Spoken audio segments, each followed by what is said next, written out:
Yes, sir. कब से हो रहा है? कब से है सिटी? 4th जनवरी। 4th है ना? और कितने यूनिट आ रहे हैं? 1 2 वन? कौन बोला? sir, 2 units, 2 units. Yes, 2 units. और हम लोग कौन से यूनिट में हैं? First unit. First unit. So अभी हमें थोड़ा सा स्पीड बढ़ाना पड़ेगा, Yes, राइट? sir. सभी लोग मूडल में कनेक्ट हो गए हैं क्या? Yes, sir. Yes, sir. Yes, sir. Sir. Yes, किसी को कोई problem? No, sir. No, sir. No, but still 44 students ही ज्वाइन हुए हैं। 43 आई गेस। मूडल में 43 ही ज्वाइन हुए हैं। Remaining 17 people has to join fast. उसमें आपको नोट्स एक्सेस हो रहा है सभी को? Yes sir. Yes Sir. Yes, Himanshu बोलिए। सर रोल नंबर हम चेंज हो रहे हैं तो रोल नंबर क्या डालें? फ्लक्चुएशन हो रहे हैं रोल नंबर में। चेंज हो रहे हैं, फिर चेंज हुआ क्या? हाँ सर, पहले 24 था, फिर 25 हुआ, फिर 26 हुआ। अभी तो करेक्ट वाला क्या है? मैडम वो तो मुझे भी नहीं मालूम, ये कौन रिसेंट वाला। रिसेंट वाला? सर 60 स्टूडेंट्स है पर 61 शो कर रहा है।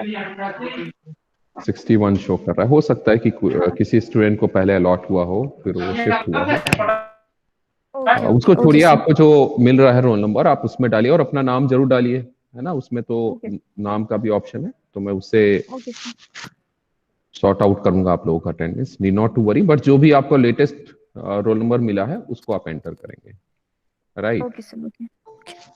ओके। प्रीवियस ईयर के क्वेश्चंस पेपर आप एक्सेस कर पा रहे हैं मूडल में? Yes sir. राइट, है ना? तो पहले यही सब्जेक्ट का नाम मैनेजरियल इकोनॉमिक्स था, जो इस समय ऑटोनोमस होने के बाद इसको 2 पार्ट में डिवाइड कर दिया गया है, micro economics and macro economics. तो उसमें हो सकता है कुछ क्वेश्चंस ऐसे होंगे जो मैक्रो के होंगे, बट फर्स्ट 3 यूनिट्स के जो भी फर्स्ट 4 यूनिट्स के जो भी कंटेंट हैं, जो भी क्वेश्चंस आपको मिलेंगे, that is for micro economics. तो 5th यूनिट का आप छोड़ देंगे। फर्स्ट 4 यूनिट्स के क्वेश्चन पेपर से क्वेश्चंस को आप देखिए किस तरीके क्वेश्चंस आ रहे हैं और उनको आप अटेम्प्ट करिए और देखिए, है ना? तो नोट्स के साथ उसको रिलेट करेंगे और किस तरीके से आंसर लिखना है वो आप सारा चीज उसको देखिए प्लीज। और किसी को कोई डाउट आएगा तो they can ask any time, ठीक है? मूडल में मैं मोस्ट प्रोबेबली आज या कल उसमें आपके जितने भी क्लासेस हैं उसके लिंक भी शेयर कर दूंगा। So need not to access YouTube link, ये सारे यूट्यूब के ही सारे लिंक आपको मूडल में ही मिलेगा। So everything at one place, जो भी स्टडी नोट्स हैं, सिलेबस है, क्वेश्चन पेपर्स है, असाइनमेंट जो भी रहेगा, as well as all recorded classes, that is जो भी हमने यूट्यूब में शेयर किया वो सारे आपको मूडल में भी मिलेंगे। सो उस प्लेटफॉर्म को आप यूज करेंगे। Just a minute.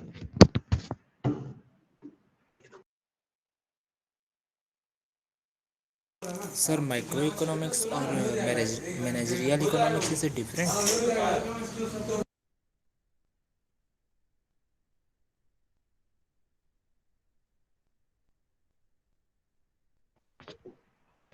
सी यही पहले क्या था कि जो मैनेजरियल इकोनॉमिक्स है उसमें first four units were micro economics, only 5th unit was macro.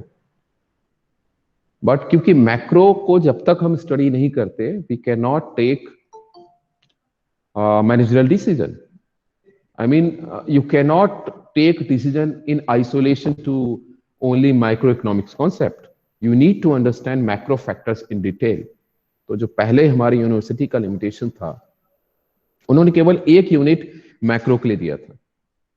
But now see every factor, जो भी वर्ल्ड इकोनॉमी में या इंडियन इकोनॉमी में जो भी फैक्टर्स चेंज हो रहे हैं, that has direct relationship with business, किसी भी फर्म के लिए। For example foreign exchange, foreign exchange को बहुत डिटेल में हमें स्टडी करना चाहिए, जबकि जो प्रीवियस मैनेजरियल इकोनॉमिक्स था उसमें बहुत ही ब्रीफ में कॉन्सेप्ट था।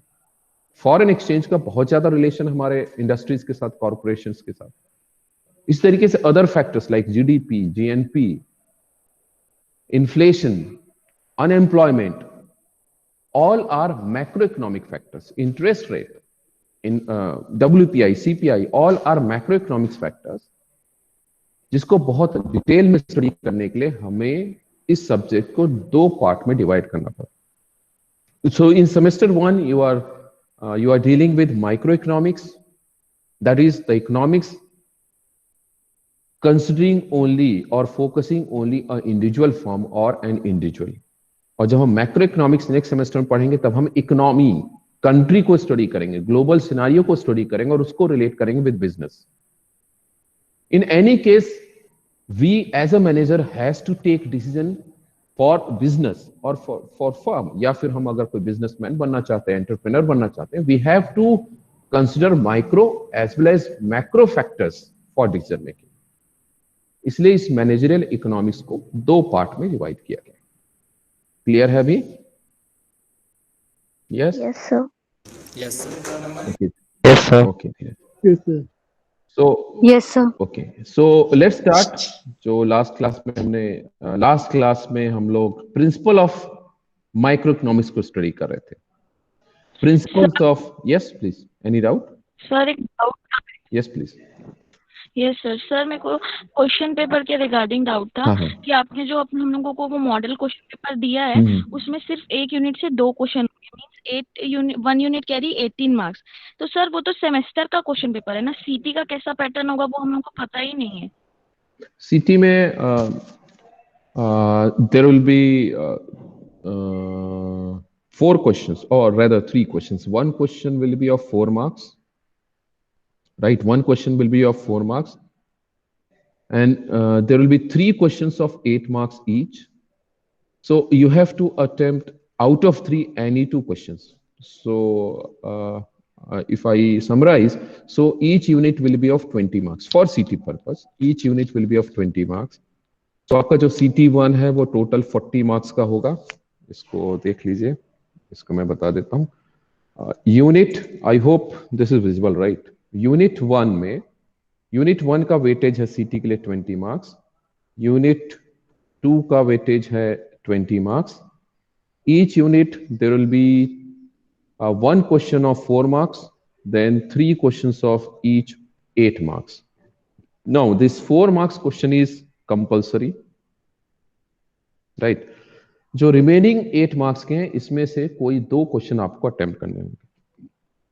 ठीक है, इसमें से कोई 2 अटेम्प्ट करने होंगे. तो 16 + 4 20.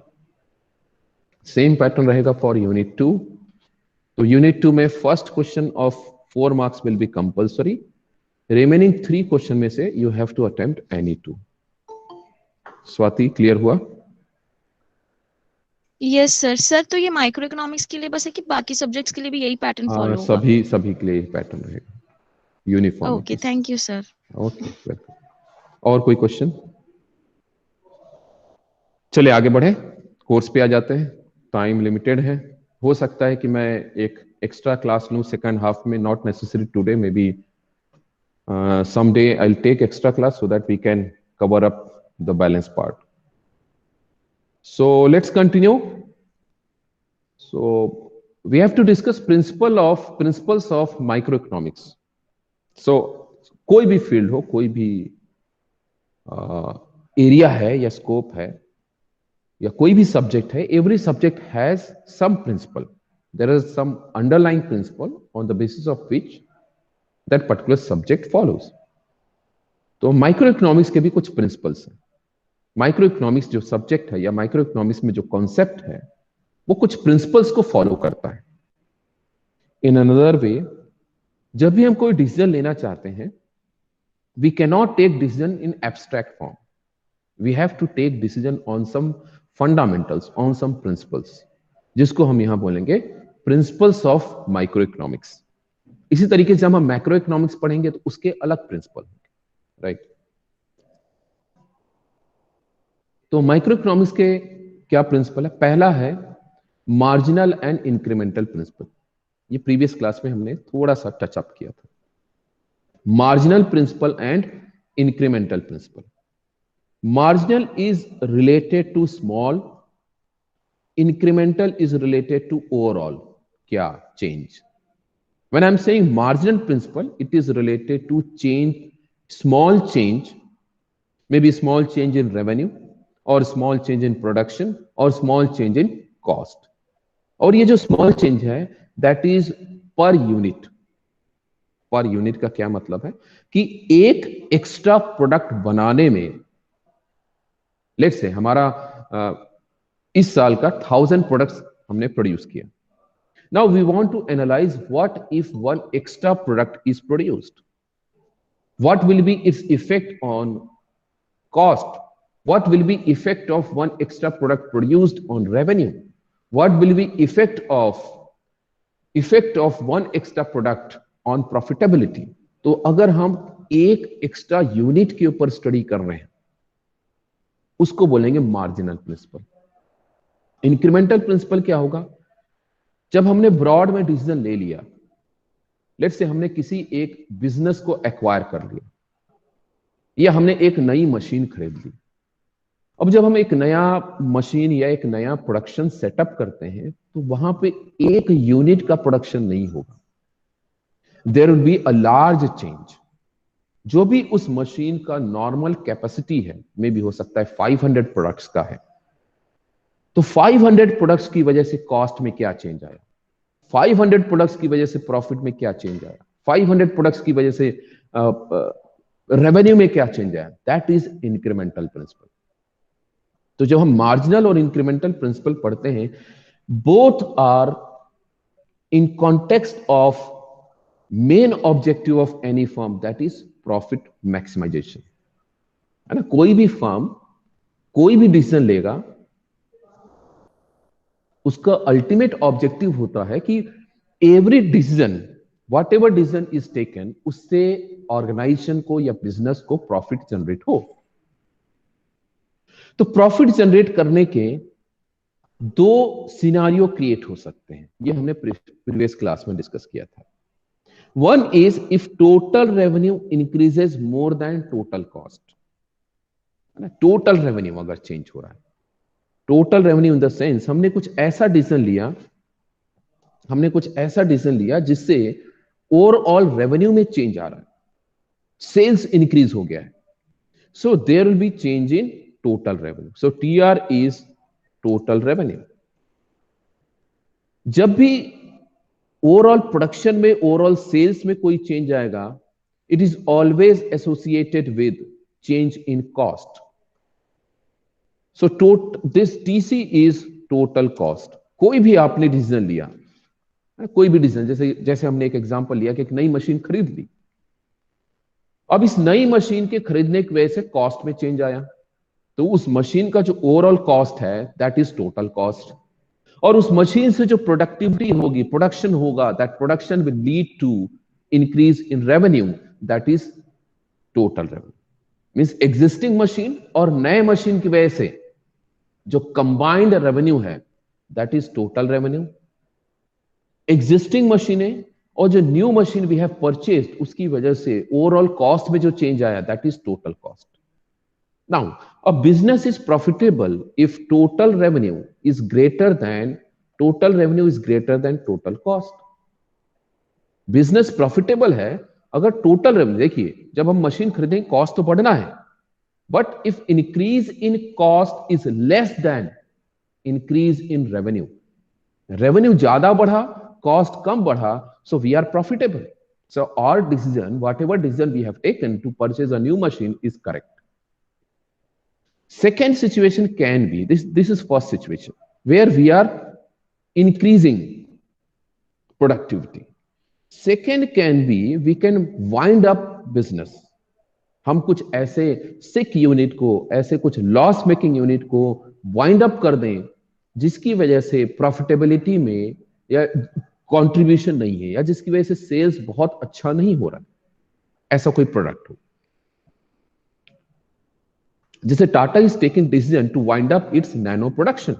नैनो जो एक ड्रीम प्रोजेक्ट था रतन टाटा का, 1 लाख की कार है ना, that branding was very high, but consumer ने उसको एक्सेप्ट नहीं किया. सो टाटा नैनो जो गुजरात में है, सानंद एरिया में है, दैट इज लॉस मेकिंग। तो इसकी वजह से overall profitability of Tata is reducing. So Tata क्या करेगा, यहां पे उस यूनिट को वाइंड अप कर देगा। जब वो वाइंड अप करेंगे, there will be decrease in total cost decrease होगा, बट उसके साथ साथ टोटल रेवेन्यू में कुछ ना कुछ तो नैनो बिक रहा होगा ना। तो उसके जब नैनो को मैन्युफैक्चर नहीं किया जाएगा तो revenue will decrease, but at the same time उस नैनो को प्रोडक्शन करने के लिए जो कॉस्ट लग रहा है वो भी रिड्यूस होगा। So we can be profitable if decrease in revenue is less than decrease in cost. ऊपर वाले केस में क्या हो रहा था, ऊपर वाले केस में इंक्रीज कर रहे थे, नीचे वाले केस में क्या कर रहे हैं, डिक्रीज कर रहे हैं।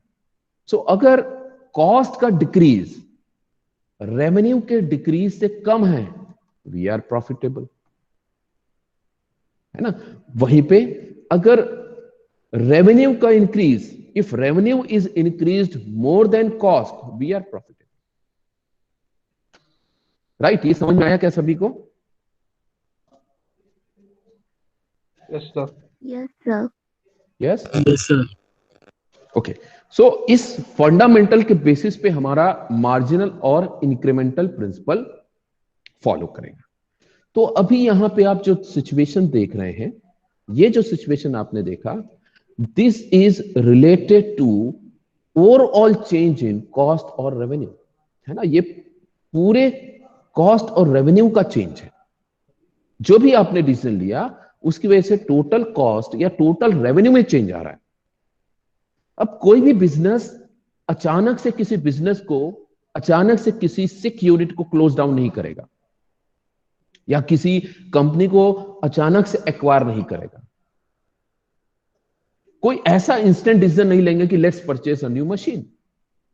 सो first they will go for demand analysis, और उन्हें लगता है कि yes there is increase in demand of the product, तो ये इंक्रीमेंटल के कंपैरिजन में first they will go for marginal analysis. Marginal analysis क्या है? मार्जिनल एनालिसिस या मार्जिनल प्रिंसिपल जो इन कॉन्टेक्स्ट में बात कर रहे हैं, so what they will do, there will be marginal revenue, जिसको हम क्या बोल रहे हैं, मार्जिनल रेवेन्यू। तो मार्जिनल रेवेन्यू क्या है? It is increase in revenue because of one extra unit sold। फिर से रिपीट कर रहा हूं, मार्जिनल यूनिट क्या बोल रहे हैं?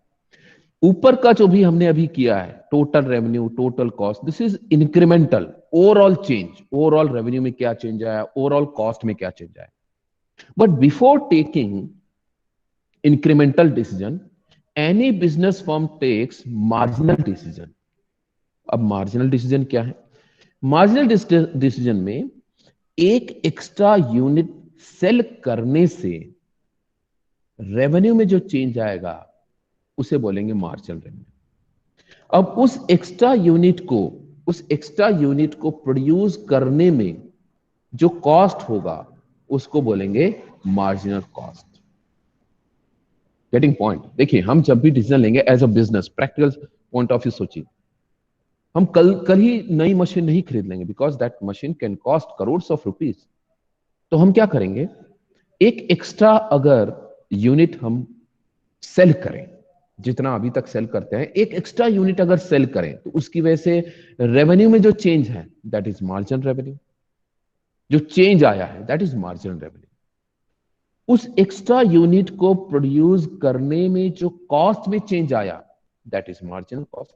Now, my decision will be correct only if marginal revenue is greater than marginal cost, है ना। अगर एक एक्स्ट्रा यूनिट सेल करने से जो मार्जिनल रेवेन्यू का चेंज आया है, जो मार्जिनल रेवेन्यू आया है, if that marginal revenue is greater than marginal cost, my decision is correct, and vice versa.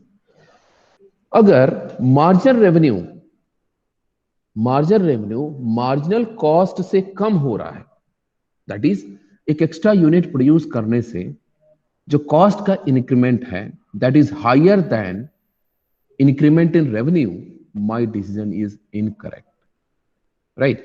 तो ये दो प्रिंसिपल हैं, that is marginal principle and incremental principle, जिसको मैं समझाने की कोशिश कर रहा हूं। यहां पे देखिए इंक्रीमेंटल एनालिसिस में क्या करते हैं, इंक्रीमेंटल प्रिंसिपल क्या है और मार्जिनल प्रिंसिपल क्या है। Marginal analysis implies judging the impact of unit change. Unit change का मतलब क्या है, वन एक्स्ट्रा यूनिट, एक एक्स्ट्रा प्रोडक्ट के चेंज से, that is in one variable on the other. That is, marginal generally refers to small changes. Marginal revenue is change in total revenue per unit change in output sold. है ना, एक extra unit cell करने से जो revenue में change आएगा that is marginal revenue. Marginal cost refers to change in total cost per unit change in output produced. एक extra unit, उसी एक एक्स्ट्रा यूनिट को प्रोड्यूस करने में जो कॉस्ट में चेंज आया that is marginal cost.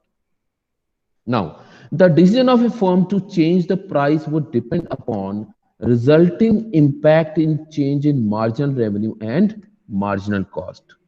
So if marginal revenue is greater than marginal cost then firm should bring about change in price या फिर प्रोडक्शन, है ना। तो ये मार्जिनल रेवेन्यू हमें डिसीजन मेकिंग में हेल्प कर रहा है, किस मोमेंट पे हमें प्राइस को चेंज करना चाहिए, किस मोमेंट पे हमें प्रोडक्शन को इंक्रीज करना चाहिए। So that decision can be taken using the concept of marginal revenue and marginal cost. This is marginal principle. समझ में आया क्या मार्जिनल प्रिंसिपल क्या है? Everyone please respond. Yes, sir. Yes, sir. Yes, sir. Yes, sir. Yes, sir. Okay. Now next we'll discuss that is incremental. जैसे आप word से समझ रहे हैं, जो हमने ऊपर वाला देखा था total change in cost, total change in revenue, that is related to incremental analysis. So incremental analysis differs from marginal analysis only in that it analyzes the change in firm's performance for a given managerial decision. मतलब decision ले लिया गया है, एक नए firm को purchase कर लिया गया है, उसके बाद क्या हो रहा है, या किसी एक पर्टिकुलर सिक यूनिट को वाइंड अप कर दिया गया है, उसके बाद क्या होगा, that is incremental analysis. Or if business wants to take, or if management wants to take decision whether we should acquire a new firm or not, whether we should wind up a given business firm or not, given unit को अगर हम wind up करना चाहें तो उसके लिए क्या parameter है जो सपोर्ट करेंगे, for that we take incremental principle. So incremental principle is adding a new business, buying new inputs, processing products, etc. That is change in output due to change in process or due to change in product or due to change in investment is considered as incremental change. जहां पे marginal change में एक unit के ऊपर study कर रहे थे, incremental में ओवरऑल आउटपुट के चेंज, ओवरऑल रेवेन्यू का चेंज, ओवरऑल कॉस्ट के चेंज को हम स्टडी करते हैं. That is incremental principle. ठीक है. So incremental principle states that a decision is profitable if revenue increases more than cost. ये हमने डिस्कस किया हुआ. If cost reduces more than revenue, second condition. If increase in some revenue is more than decrease in others, and if decrease in some cost is greater than increase in others. Confusing है? नहीं, बिल्कुल नहीं. जो अभी आपने यहां पे study किया, ये दोनों सिचुएशन, ये दोनों, this is incremental change, this is incremental principle. इसके बेसिस पे हम डिसीजन लेते हैं कि whether we should acquire a new business, whether we should expand our business, whether we should go for investment or not. उसके लिए we go for incremental principle. So इस principle के बाद, मार्जिनल और इंक्रीमेंटल प्रिंसिपल के बाद है equi marginal principle. Equi marginal principle, जिसको हम इक्वी मार्जिनल प्रिंसिपल और मार्जिनल यूटिलिटी की बात करते हैं. प्लीज नोट हियर, जो मार्जिनल यूटिलिटी की बात यहां पे हम लोग डिस्कस करने जा रहे हैं, that is equi marginal principle. That is a conceptual principle. Real sense में इसको क्वांटिफाई नहीं किया जा सकता। क्या मतलब है? इसको हम बिहेवियर साइंस में ऑर्गेनाइजेशन बिहेवियर के पॉइंट ऑफ व्यू समझेंगे, बिकॉज इसको हम किसी नंबर में, किसी मनी में एक्सप्रेस नहीं कर सकते। एक रेशियो है। क्या रेशियो है समझिए, इक्वी मार्जिनल प्रिंसिपल, ध्यान से समझेंगे। Equity marginal principle of marginal utility is utility derived from additional unit of commodity consumed. That is, the law of equity marginal utility states that consumer will reach stage of equilibrium when the marginal utilities of various commodities he consumes are equal. नहीं समझ में आएगा अभी, पहले मैं पढ़ लेता हूं फिर आप समझेंगे। According to modern economics, the law has been formulated in the form of law of proportional marginal utility. That is, it states that consumer will spend, यहां पे crux है, consumer will spend his money or income on different goods in such a way that marginal utility of each good is proportional to its price. क्या बोल रहा है? It states that consumer will spend his money और income on different goods in such a way that marginal utility of each good is proportional to its price. ये consumer की बात हो गई। इसको मैं रिलेट करूंगा फिर फॉर्म से। पहले इसको समझते हैं ये क्या बोलना चाहता है। इक्वी मार्जिनल प्रिंसिपल बोलता क्या है? Equi marginal principle, let's say you are thirsty, बहुत ज्यादा आपको प्यास लगी है। नाउ इमेजिन आपको यहां से मे बी आफ्टर 1 आवर पानी मिलने वाला है। 1 घंटे के बाद मैंने आपको बोल दिया कि आपको बैठना, यहां पानी भी नहीं पीना है, बैठे रहिए आप, सुनिए। और 1 घंटे बाद आपको पानी मिलने वाला है, वाटर। नाउ जो फर्स्ट सिप होगा, जब आप पानी को पीने जाएंगे तो जो फर्स्ट सिप होगा उसका जो सेटिस्फैक्शन लेवल है या उस फर्स्ट सिप की जो यूटिलिटी है, that will be at highest level. Are you getting point? क्या समझ में आ रहा है आपको? इमेजिन करिए, तभी आप इस यूटिलिटी कॉन्सेप्ट को समझ पाएंगे। क्या आप समझ रहे हैं क्या मैं बोल रहा हूं? Yes, sir.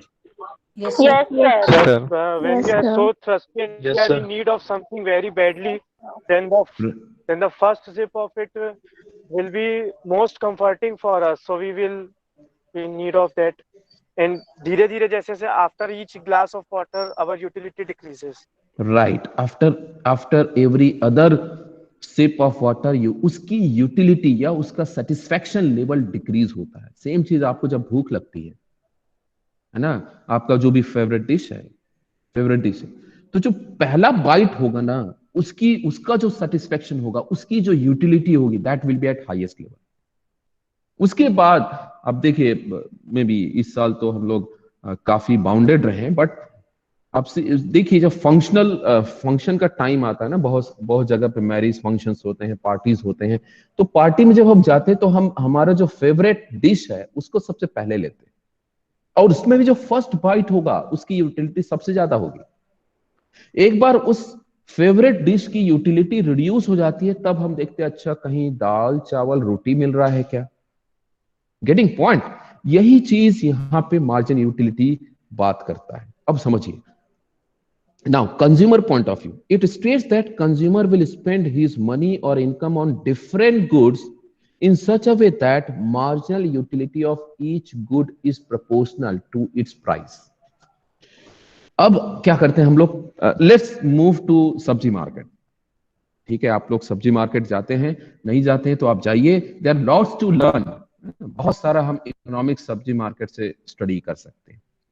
जो लेट्स से आपकी मॉम फ्रूट्स परचेज कर रही है, फ्रूट्स, तो अभी जो प्राइसेस हैं, मे बी अगर हम फ्रूट्स की बात करें तो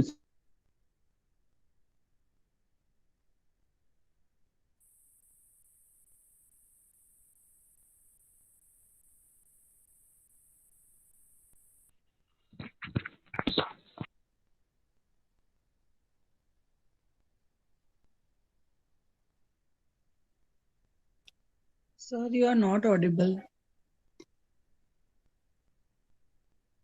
Sir, you are not audible.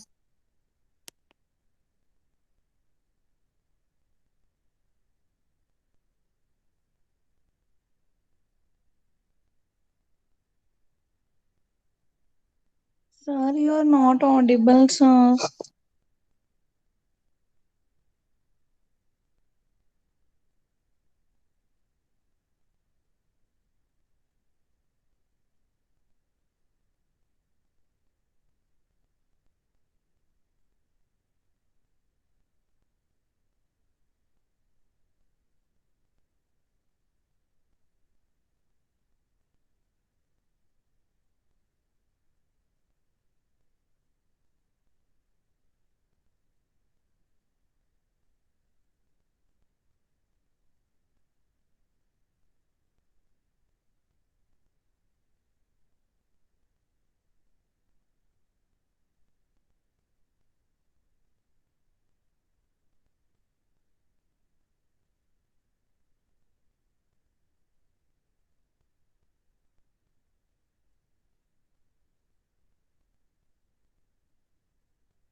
Sir, you are not audible. Hello. बिल्कुल चुप.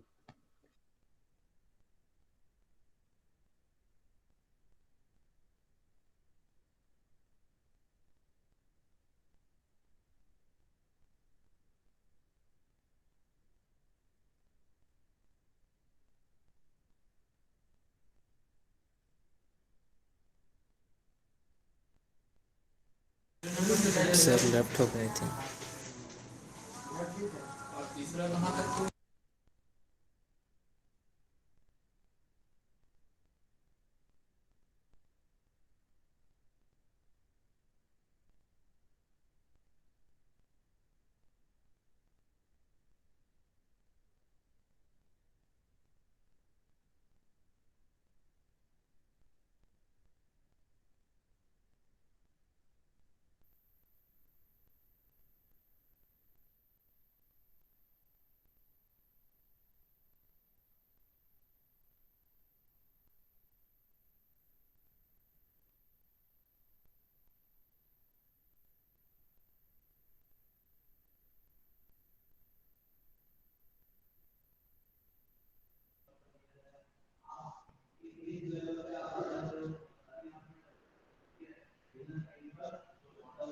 Hello, am I audible? Yes, sir. Yes, sir. Yes, sir. Yes. Yes, sir. 2 minute पहले हम लोग मिस किए, राइट? Yes, sir. तो कहाँ पे मैं था जब हमने मिस किया? सब मार्केट जाते हैं. मार्केट जाते हैं. अच्छा, मार्केट में थे क्या आप? सब्जी बाजार. सब्जी बाजार गए, सब्जी नहीं खरीदे अभी तक? नहीं. No, sir. Sir. Sir, गए. तो अभी चलिए गए. सब. अच्छा, अभी गए नहीं क्या? चलिए सब्जी खरीद लेते हैं. सब्जी नहीं खरीदना, we have to purchase fruits. ठीक है, फ्रूट्स परचेज करना है. तो am I audible, right? Yes, sir. Yes, sir. Yes, sir. Yes, sir. मैं पता नहीं क्या क्या बोल गया और आप लोग सुने ही नहीं. So let's continue. So I was saying equi marginal principle जो है ये कंज्यूमर के ऊपर डिपेंड करता है, कंज्यूमर के बिहेवियर के ऊपर डिपेंड करता है, कंज्यूमर का उस पर्टिकुलर कमोडिटी के यूटिलिटी के रिस्पेक्ट में उसका जो स्पेंडिंग है, उसका जो एक्सपेंडिचर है वो डिपेंड करता है. जैसे सब्जी मार्केट में जाएंगे थोड़ी देर बाद, पहले थोड़ा इस कॉन्सेप्ट को समझ लेते हैं. लेट्स से एक सैलरीड पर्सन की हम लोग बात करते हैं, है ना. एक कोई सैलरीड पर्सन है, उसकी जितनी भी सैलरी आएगी तो वो पूरी सैलरी को बैंक में डिपॉजिट नहीं करेगा, राइट? वो पूरी सैलरी को स्पेंड नहीं कर देगा, वो उसको एलोकेट करेगा. तो उसका एलोकेशन कहां होगा? लेट्स से उसका कुछ एलोकेशन होगा मे बी रेंट, टू पे EMI, अगर उसके बच्चे हैं टू पे स्कूल फीस. सेम अमाउंट हो सकता है वो फ्यूचर के लिए कहीं इन्वेस्ट कर रहा होगा, कहीं FD कर रहा होगा, some amount for to covering risk. तो इंश्योरेंस परचेज कर रहा होगा। नाउ कितना अमाउंट कहां स्पेंड करना है, that will depend upon his priority, that will depend upon his utility. Now if उसकी सैलरी बहुत लिमिटेड है ना, किसी एक पर्सन की सैलरी बहुत लिमिटेड है, उसका उस मनी का जो यूटिलिटी है अपने बच्चों के एजुकेशन में ज्यादा दिखेगा, तो अपने सैलरी का मेजर पोर्शन वो कंट्रीब्यूट करेगा for education purpose. Some amount obviously उसे खाना तो खाना है, तो वो एक portion set aside for day to day expenses, और बहुत लिमिटेड अमाउंट वो फ्यूचर के लिए इन्वेस्ट करेगा बिकॉज ऑफ लिमिटेड सैलरी। अगर उसकी सैलरी ज्यादा है तो उसकी यूटिलिटी विल शिफ्ट, है ना। एजुकेशन का अमाउंट तो फिक्स है, एजुकेशन के लिए उतना ही फिक्स रखेगा, उतना ही देगा। इस केस में the salaried person will invest more for future considering future uncertainty. So, depending upon individual's income, his behavior, his utility with respect to price, with respect to cost, with respect to time, allocation of fund differs. इसको मैं relate कर रहा था with सब्जी market in the sense, let's say आपके पास 100 rupees है और you want to purchase fruits. Market में एप्पल का जो प्राइस है दैट इज लेट्स टेक ₹100 पर केजी, और बनाना का जो प्राइस है 40 पर डजन। नाउ 100 रुपीज में या तो आप 1 केजी एप्पल खरीद सकते हैं, या 2.5 डजन ऑफ बनाना परचेज कर सकते हैं, या 50 रुपीज का एप्पल एंड 50 रुपीज का बनाना परचेज करना चाहते हैं।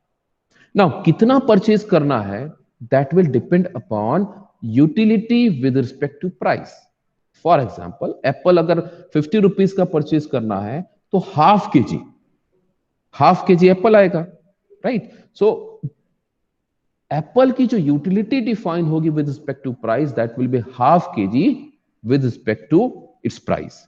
वहीं पे बनाना का अगर हम यूटिलिटी डिफाइन करें, दैट विल बी 50 रुपीज का हमें बनाना परचेज करना है, so that will be around 1.5 dozen. तो यहां पे जो इंडिविजुअल है उसकी जो वो जो स्पेंड करेगा दैट ऑन डिफरेंट कमोडिटीज और goods, that will depend upon utility of that particular good with respect to its price. ये प्रिंसिपल वही बोलता है कि marginal utility of X commodity with respect to price of X will be equal for marginal utility of Y commodity with respect to price of Y. Means पूरे 100 rupees का वो Apple खरीदे ऐसा जरूरी नहीं है। He will consider the utility of apple with respect to utility of banana with respect to its price. Are you getting? क्या मैं समझा पा रहा हूं आपको? Yes. Yes, sir. Yes, sir. Yes, sir.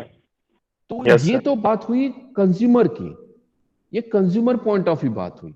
Now इस प्रिंसिपल को बिजनेस फर्म कैसे यूज करता है? इस प्रिंसिपल को business firm allocation of resources के रूप में यूज करता है।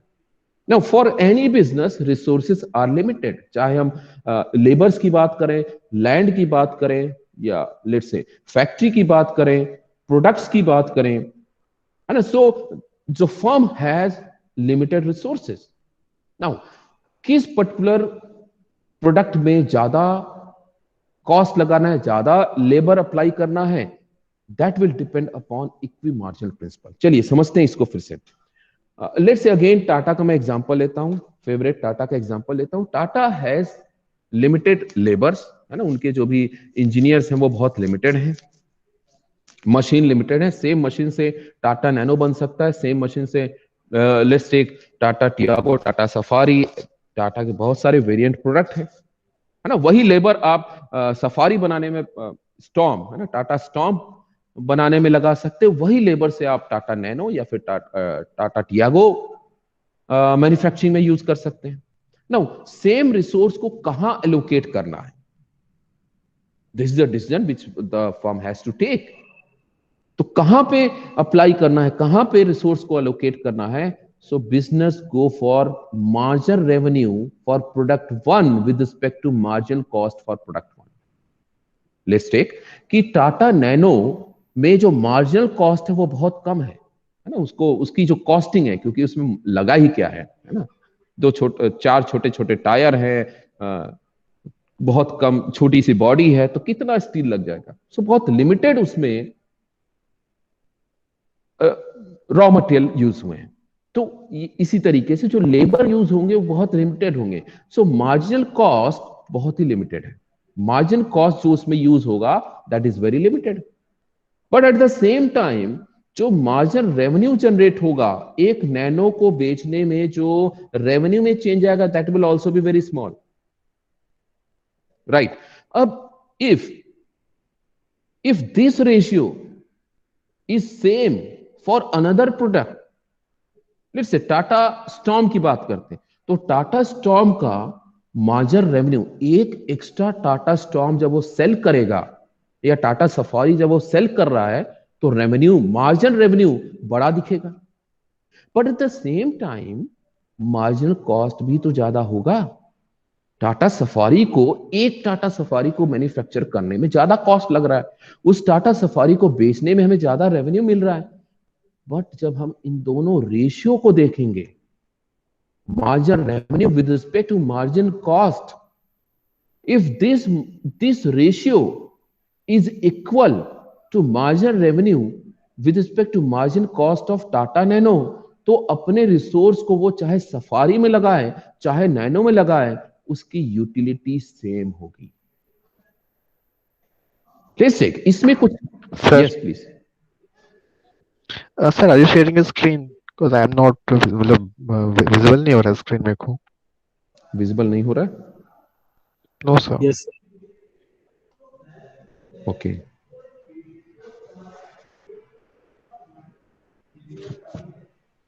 Is it okay now? Yes sir, now. Okay. Yes sir. Yes Yes हम बोलिए, कोई क्वेश्चन था? क्वेश्चन नहीं था सर, भाई स्क्रीन विजिबल नहीं हो रहा था। ओके ओके ओके सर मेरा एक डाउट था। यस सर आपने जैसे अभी नैनो और सफारी का एग्जांपल दिया, तो जब हम कॉस्ट वर्सेस रेवेन्यू कंपेयर करते हैं, तो suppose if it is equal, then regardless of which one is made, बात एक ही है। However if you look at the actual numbers, हमको नैनो बनाने में शायद कम टाइम लगेगा और कम रिसोर्सेस लगेंगे पर प्रोडक्ट। तो इन दैट केस हमारा प्रायोरिटी क्या होना चाहिए? मार्केट देख के which ever is more required हम उस पे फोकस करेंगे, कि कैसे वो डिसीजन लेंगे कि दोनों में से कौन सा पिक करना है? करेक्ट। सो कितना सेल करना है, दैट विल, कितना प्रोड्यूस करना है, कितनी प्रोडक्शन करनी है, that will B decision will be taken on the basis of demand analysis. तो हमें डिमांड मिल गया है, हमें डिमांड मिला है, और हमें डिमांड मिला है लेट्स से 1000 टाटा नैनो का, और हमें डिमांड मिला है 100 सफारी का। ठीक है, ये नैनो है and this is for safari. अब मेरे पास रिसोर्सेज तो बहुत लिमिटेड है, उन रिसोर्सेज से या तो मैं नैनो का मैन्युफैक्चर करूं जिसका कॉस्ट ऑफ प्रोडक्शन कम है, जिसका टाइम ऑफ प्रोडक्शन कम है, और मैं 100 सफारी यूज करूं, प्रोडक्शन में यूज करो अपने रिसोर्सेज को, जिसमें even though cost of production is high but revenue is also high, at the same time उसका जो time of manufacturing is high. Now if we want to take decision कि किसको priority देना है, ये हमें हेल्प करेगा। अगर दोनों की यूटिलिटी, दोनों का ये रेशियो बराबर आ रहा है तो यू आर इनडिफरेंट, आप अपने रिसोर्सेज को कहीं भी एलोकेट करो, you lease one, you may be अगर आपको लूज करना है एक पर्टिकुलर प्रोडक्ट के सेगमेंट को लूज कर दो, कोई फर्क नहीं पड़ता। बट अगर वहीं पे ये रेशियो अगर सेम नहीं आता है, पॉइंट हियर इज, अगर किसी एक, लेट्स से ये इक्वल नहीं है, किसी एक का मार्जिन रेवेन्यू मार्जिन कॉस्ट बड़ा है, margin revenue to margin cost इस वाले का कम है, so obviously my focus will be on this part. समझिए, यहां पे मैं रेशियो देखता हूं, MRP 1 that is margin revenue for product 1 with respect to margin cost 1, ये अगर रेशियो बड़ा है, if it is greater than the second product, so obviously my focus should be on this. The reason being, इसमें जो cost of production है वो लो है, या फिर उसका मार्जिन रेवेन्यू वो ज्यादा है in comparison to second product. So I will focus more on this product.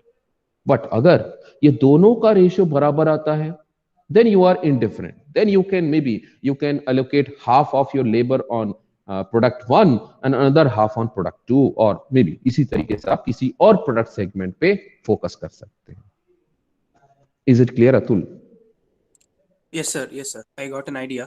मैं एक्चुअली डाउट इस वे पे पूछ रहा था कि मान लीजिए अगर कहीं मार्जिनल रेवेन्यू हमारा ज्यादा है, लेकिन डिमांड स्टडीज में ऐसा बता रहा है कि जिसमें हमारा मार्जिन कम है उसका डिमांड ज्यादा है, तो फिर how do we take those decisions? मैं ऐसा सोच रहा था। In that sense, Atul, in that sense, obviously, if demand is less, you cannot produce because you selling one product has, right. तो एक प्रोडक्ट को सेल करने में आपको ज्यादा रेवेन्यू मिल रहा है, बट उस केस में डिमांड आपका कम है, ठीक है, उस केस में डिमांड आपका कम है, so you will move for economies of scale. Revenue कम मिल रहा है पर you are able to sell more products, correct, right, तो आप वहां पे शिफ्ट हो जाओगे। ओके सर, ओके, तो चलिए आगे बढ़े। So we have 5 more minutes, चलिए मूव करते हैं। Next one is opportunity cost principle. ये भी रिसोर्स अलोकेशन में यूज होता है। जो भी हमारे पास रिसोर्सेज हैं, लिमिटेड रिसोर्सेज है, उसको अलोकेट करने में again opportunity cost is useful. इसको इस तरीके समझिए, लेट्स से आप अगर अभी एमबीए नहीं कर रहे होते, so you had option to join any firm, आप रेवेन्यू या आप अर्न कर रहे होते, राइट। आपने एमबीए को चूज किया है in comparison to maybe some job. अब ऐसा मत बोलिए कि आप सर हमें तो जॉब नहीं मिलता, कोई ना कोई जॉब तो मिल ही जाता, कोई ना कोई जॉब मिल ही जाता। लेट्स से 10,000 का, नहीं इतनी औकात क्यों गिराने, लेट्स से 25,000 का हमें सैलरी मिल सकता था, पर हमने 25,000 पर मंथ के कंपैरिजन में एमबीए को चूज किया, जिसमें हमें और फीस देनी है। तो जो आपका ये 2 साल का जो कॉस्ट होगा, वो 2 साल की फीस और 25,000 पर month for 2 years you are going to lose. So आपका जो ओवरऑल कॉस्ट ऑफ एमबीए है, दैट इज नॉट 1,50,000, 1,50,000 प्लस जो आप जॉब नहीं कर रहे हैं या छोड़ के आए हैं, लेट्स से राउंड ऑफ करने के लिए 20,000 पर मंथ का जो आप छोड़ के आए, सो 2 साल का 2,40,000 plus 1,50,000, so 3,90,000 is your opportunity cost of doing MBA. तो आप एमबीए करने के बाद जब आप जॉब करने जा रहे हैं, या एमबीए करने के बाद जब आप किसी बिजनेस को स्टार्ट करने जा रहे हैं, your decision will be correct only if you get at least salary of maybe 3.9 lakh package। आप जब बिजनेस शुरू कर रहे हैं तो उससे जो रेवेन्यू जनरेट हो, that should be at least 3.9 lakh। this is opportunity cost। अब इसको टेक्स्ट बुक के लैंग्वेज में समझते हैं ये क्या बोलता है। by opportunity cost of decision is mean the sacrifice of alternatives required by that decision। If there are no sacrifices, there is no cost। According to opportunity cost principle, a firm can hire a factor of production if and only if that factor earns a reward in that occupation or job equal to or greater than that its opportunity cost। देखिए, पहली point, पहला बात, किसी भी resource के multiple use हो सकते हैं, है ना, किसी भी रिसोर्स का। या जैसे आप लेट्स से अगर आप जॉब नहीं करना चाहते तो आपके पास बहुत सारे और भी अल्टरनेटिव थे। जॉब नहीं करना चाहते तो आप बिजनेस कर सकते थे, जॉब नहीं करना चाहते तो आप लेट्स से एमबीए कर सकते हैं, कर रहे हैं, जॉब नहीं करना चाहते तो आप अपने ही ग्रेजुएशन में मास्टर कर सकते थे, जॉब नहीं करना चाहते तो आप किसी और फील्ड में भी एंटर कर सकते थे। सो ये सारे अपॉर्चुनिटीज है, all these are alternatives available to you, but you have selected doing MBA. So जो एमबीए आप कर रहे हैं, that is your best decision. अगर एक ह्यूमन बीइंग को कंसिडर किया जाए तो वो जो डिसीजन ले रहा है वो इन सब फैक्टर को देख के डिसीजन ले रहा है। तो उस जो एमबीए आप कर रहे हैं that is your best decision. Best decision के नीचे वाला, बेस्ट डिसीजन के नीचे वाला जो ऑल्टरनेटिव है that is your opportunity cost. हम सभी को अपॉर्चुनिटी कॉस्ट नहीं लेंगे। हम अगर एमबीए नहीं करते तो मैं जॉब करता, so job is your opportunity cost. अगर हम एमबीए नहीं करते तो लेट्स से एमकॉम करते तो MCom is your opportunity cost. अगर मैं एमबीए नहीं करता तो बिजनेस करता तो business is your opportunity cost. So opportunity cost is next best alternative. तो जो आपने डिसीजन लिया है दैट इज बेस्ट। उस वो डिसीजन नहीं लेते तो नेक्स्ट जो पाइपलाइन में है that is your opportunity cost. So opportunity cost is minimum price that would necessarily be retained a factor service in its given use. It is also defined as it is also defined as cost of sacrificed alternatives. Cost of sacrificed alternatives. For instance, a person chooses to forego his present lucrative job which offers him 50,000 per month and organizes his own business. तो जो 50,000 का job उसने छोड़ा है that is his opportunity cost. The opportunity lost that is earning 50,000 will be the opportunity cost of running his own business. This means जब वो business कर रहा है तो उसका जो रेवेन्यू है वो एटलीस्ट 50,000 पर मंथ से ज्यादा होना चाहिए, तभी उसका डिसीजन बेस्ट माना जाएगा, बिकॉज उसकी अपॉर्चुनिटी कॉस्ट है 50,000 का जॉब। राइट क्या समझ पाए आप लोग opportunity cost? Yes sir. Yes, sir. Yes, sir. Right Ankit? Okay so will close here. Let's see, एक एक्स्ट्रा क्लास कभी ना कभी लेना ही पड़ेगा। We have next principle time perspective, then discounting principle, then we have to study profit. So what I recommend, ये notes आप सभी को अवेलेबल है। If required I can share on WhatsApp also. कई लोग जो मूडल पे ज्वाइन नहीं हो पाए हैं, बट सिंस कॉलेज रिक्वायर्ड की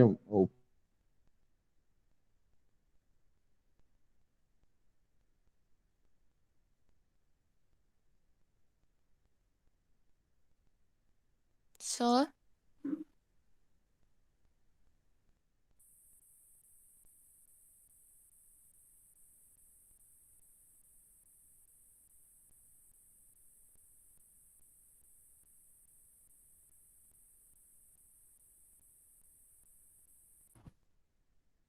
Join for next class sir बोल रहे हैं।